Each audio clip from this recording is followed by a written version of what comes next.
안녕하세요. 오늘은 한자다 222쪽 쌍날철자부터 보도록 하겠습니다. 이 글자는 풀싹이 땅에서 올라오는 모양을 보고 만들었기 때문에 쌍날철이라고도 하고 풀초라고도 합니다. 그래서 이와 같이 철객, 초객, 철모, 초모라고 하는 것과 같이 철로도 읽고 초로도 읽는 글자인데 가끔은 부수에서 왼손자라고도 하는 이유는 대개 오른손은 이와 같이 그렸고 오른쪽으로 왼손은 왼쪽으로 그렸는데 쌍날철자의 사진에 보면 앞으로 살짝 휘어서 왼쪽으로 간 모양 때문에 왼손자라고 하지만 풀초자 쌍날철자가 들어가 있는 글자는 왼손과 관계된 글자가 하나도 없으므로 쌍날철로 발음을 하면 좋겠습니다. 쌍날철 다음에 쌍날철이 두 개가 합해져서 풀초가 되는데 풀 아무리 자풀도 맨 땅에 하나만 있으면 무슨 싹이 난 것처럼 보이지만 풀이 많이 나면 싹이 많이 나면 풀로 여기기 때문에 풀초 많은 풀을 뜻해서 풀초라고 합니다. 다음에 풀초자가 우와 아래로 이렇게 합해져서 많은 풀들이 있어서 이 글자는 잡풀, 우거질망이라고 하는데 없을막, 말막자는 잡풀, 우거진 사이에 해가 들어있는 모양입니다. 이 글자는 보면 이와 같이 나무 목자가 4개가 있는 사이에 해가 있는 게 있고 이거는 풀 사이에 해가 있는 모양이 있는데 나중에는 전부 다 풀 사이에 해가 있는 모양처럼 변해가고 소점 모양처럼 변했다가 지금처럼 변한 글자입니다. 해가 풀에 가려서 보이지 않는다라는 뜻이 막자의 본래 글자입니다. 참고로 밑에 쌍날철자가 이와 같이 2개가 들어있는 쌍날철 2개 있는 풀초자가 아래에 오게 될 경우에 이 모양은 양손국 두손공자와 같기 때문에 우리가 알고 있는 두손공자와 같기 때문에 이 모양은 이와 같이 변하기도 하고 큰 대자 모양으로 변화가기도 하고 여선육자처럼 변해가기도 하고 대기자처럼 변해가기도 하는 글자가 밑에 풀초자나 두손공자가 이와 같은 모양들로 변해가고 있습니다. 여기서는 밑에 보면 큰 대자가 보여서 지금 학생들한테 가르칠 때는 풀이 해에 크게 가렸다 이렇게 가리키지만 원래는 밑에가 풀초자가 맞습니다. 아무튼 이 막자가 들어가는 글자들은 무언가 있는데 가려서 보이지 않거나 가려져서 없어진 것을 막이라고 합니다.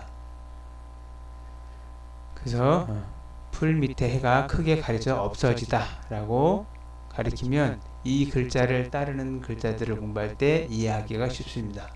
없을막, 말막, 넓을막, 물이 모래에 가려서 없는 사막을 나타낼 때 넓을막, 장막막자는 밑에 수건건자가 있어서 임시로 무언가를 가려놓는 수건, 장막, 고요할 막, 집안에 다 들어가서 가려져서 사람들이 없기 때문에 고요할 막, 꺼풀막자는 앞에 사람 몸에서 무언가를 가려주는 눈꺼풀 같은 것을 막이라고 하고 뽑을무자는 밑에 힘력자가 있는데 힘력자는 연장이기 때문에 해가 저물어서 어두울 때 연장을 모아놓은 모양입니다. 그래서 모을모, 뽑을모, 그릴모, 마음십자를 밑에 들어가서 마음은 있는데 상대한테 보이지 않는 마음, 나만 생각하는 누군가를 혼자 조용히 좋아하는 마음에서 그리다, 사모하다 라고 쓰고 원래 이 없을막 말막자가 해가 풀에 가려져서 어두워지는 저녁을 뜻했지만 가리다 없다라는 뜻이 강해지자 다시 밑에 나를 자를 하나 더해서 저물모자 해가 가려지는 나를 저무는 데서 저물모 본뜰모 나무 틀에서 속을 비워서 똑같이 찍어내는 나무 틀에서 본뜰모 모범모라고 하고 더듬을모 보이지 않기 때문에 손으로 더듬는다. 모할 모자는 원래 쌀미자가 들어가서 쌀이 보이지 않는 밥도 아니고 죽도 아닌 모와 같은 것을 나타내고 꾀모 보이지 않는 것들에 대해서 말을 하고 상의하는 것 무덤묘는 흑두자를 집어내서 흙으로 덮어서 가리지 않게 한 무덤묘 등의 글자 등에 쓰입니다. 다음에는 백자를 살펴보도록 하겠습니다. 백자는 여러가지 학설이 있는데 이와 같이 햇빛이 해가 비쳐나오는 모양이다, 아니면 손톱 반달 모양이다, 아니면 쌀 모양이다, 쌀 모양이다, 아니면 반 모양이다 라고 주장을 하는데, 학설이 너무 많지만 이 백자가 들어간 글자는 되게 깨끗하다, 깨끗한 것들과 관계돼서 깨끗하다, 하얗다 라는 뜻으로 쓰이고, 이 백자가 깨끗하게, 원래는 백자가 말할 백이라고도 하는데, 그래서 이 백자는 사심없이 깨끗하게 하는 말을 나타낼 때 이 백자가 들어가게 됩니다. 사심없이 깨끗하게 하는 말에서 백이라고 쓰는데, 단독으로 쓸 때는 말하다라고 써서 소장백, 소장이 말합니다 할 때 쓰는 것처럼, 고백하는 것처럼 말하다라는 뜻으로도 많이 쓰이고 있는 글자입니다. 하지만 그때는 말의 의미보다는 깨끗하다, 사심이 없다라는 뜻이 많습니다. 흰백자는 맛백, 대표로 말을 하는 사람, 넉백, 죽어서 하얗게 뼈만 남은 부분, 땅으로 가는 게 백이고, 하늘로 올라가는 것을 혼이라고 합니다. 그래서 혼백이라고 하고, 측백백, 나무 결이 하얗거나 나무 씨가 하얗게 맺히는 측백, 칠박, 손의 하얀 부분, 베델박, 물결이 하얗게 머무는 물가를 나타내서 물가에 배가 됐다, 정박하다, 발박, 대나무로 만들어서 문 앞에 쳐놓는 발박, 핍박갈박, 하얗게 닥쳐오다, 가깝게 다가오다, 호박박, 배박, 숙박시설이 갖춰있는 배박, 찌개미박, 술을 만들고 남은 하얀 쌀, 하얗게 보이는 쌀, 찌개미, 금박박, 슬금 하얀 어떤 그릇이나 천에 금을 수놓은 금박박, 푸를벽, 도른도른데 흰빛이 나는 옥, 푸를벽, 이끼습, 하얀 흰털 난 새새끼가 날갯짓 하고 날아가는 모양, 날아가는 연습을 하는 이끼습 등의 글자 등에 쓰이고 있습니다. 다음에는 비단백자를 보도록 하겠습니다.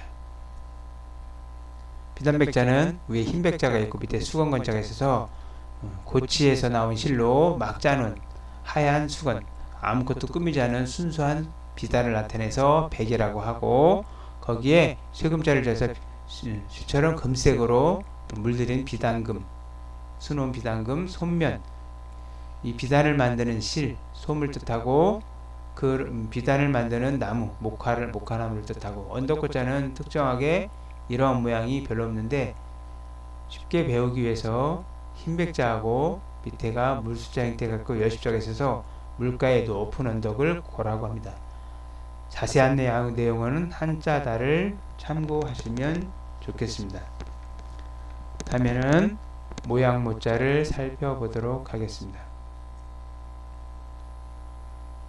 모양 모자는 이와 같이 사람이 이렇게 있고 사람의 하얀 얼굴을 그려서 모양 모자가 소전처럼 썼지만, 혹체나 주문에 보면 앞에 이와 같이 사나운 짐승 모양을 더해서 짐승의 모양과 사람의 모양이 더해져서 모든 모양, 물건의 모양들을 나타낼 때 모양모라고 합니다.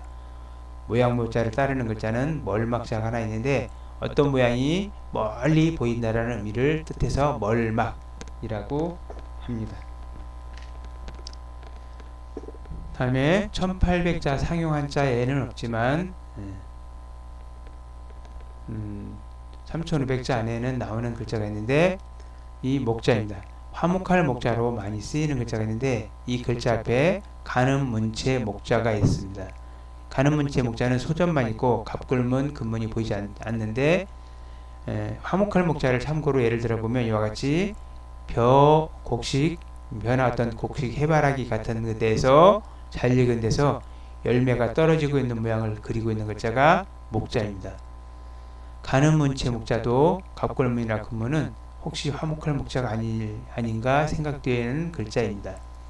후에 이 앞에 부분 열매에서 곡식이 떨어지는 모양을 따로 그리고 벼와자를 따로 그렸는데, 지금은 벼와자가 앞에 가고 열매에 맺혀있는 부분이 흰백자처럼 변해가고 작을 소자, 알갱이들 그래서 잘 익은 곡식나무에서 곡식이 떨어지는 모양에서 화목할 목을 나타내는 글자를 만들게 됩니다. 해바라기나 기타 농작물이 고개 숙인 잘 여문 이삭, 하얀 이삭에서 작은 알갱이가 떨어지거나 빛이 아름답게 비추는 데서 흡족하다, 마음이 기쁘다는 뜻에서 기쁘다, 화목하다라는 뜻으로 쓰이는 글자입니다. 자주는 안 쓰이지만 가끔 나오고 어려운 글자이므로 자세히 살펴보면 공부하는 데 도움이 되겠습니다. 감사합니다.